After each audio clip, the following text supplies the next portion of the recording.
Yan ang nagisa ko ng manok mga kamote. Nilagyan ko siya ng pineapple juice. Yan mga kamote.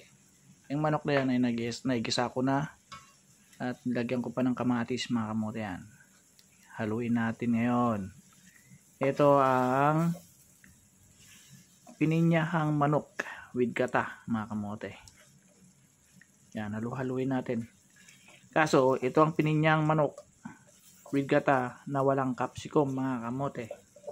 Kasi hindi ako nakabili ng capsicum. Yan. Yan mga kamote. Tapos lutuin lang ng maigi. Ilagay na ang ating coconut milk mga kamote para manuot siya. Yung coconut milk niya mga kamote. Lagay mo na yung isang pouch na ganyan mga kamote. Para masarap yung sabaw. Yan. So, haluin ulit mga kamote para maluto maigi yung manok din mga kamote yan. Yun, nahuli yung panghalo Ayan na. Ayusin para magandang tignan. May presentation mga kamote. Yan. Ayan. So, yan, ayusin. So, yan mga kamote. Tapos takpan hanggang sa kumulo siya mga kamote. Kumulong-kulo. Yung kulong-kulo siya mga kamote yan. Yan, kumulo na. Maiging na ang kulo mga kamote. Siyempre, haluin ulit. Yan. At lagyan na siya ng panglasa na asin mga kamote. Yung iba, nilalagyan nila ng patis. Kaso, ginagamit namin ay asin. Malayan salt mga kamote. Yan. Lagyan ng marami para magsakit sa bato. Yan mga kamote. Yan. Takpan ulit mga kamote.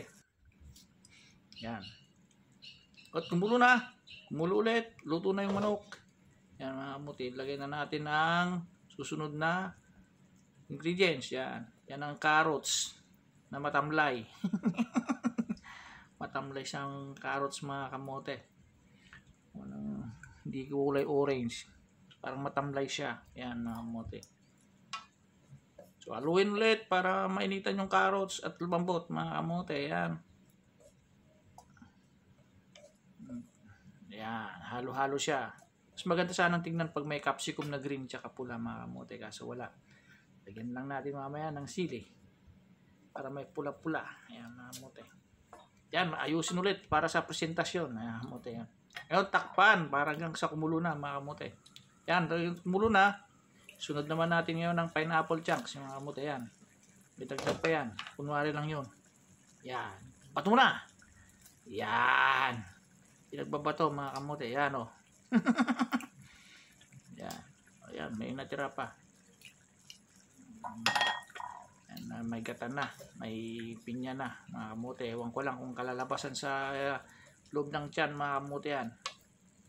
Rin na hindi sumakit ang aming tiyan. Yan mga kamote. Okay na. Yan. Pakuluin mo na lang yan mga kamote. Okay na. Nag-approve ng kanyang hinlalaki. Yan mga kamote. Apo. Sarap na. Meron na tayong ulam mga kamote. Bilis. Wala pang 4 na minuto mga kamote yan. Simmer mo lang ng maiging hanggang sa kumulo mga kamote para manuot yung gata niya. Yan. Para magagandang tignan, maghanap ka ng sili. Kung may narinig yung sinasabi ng sili. Maraming salamat mga kamote. God bless to all.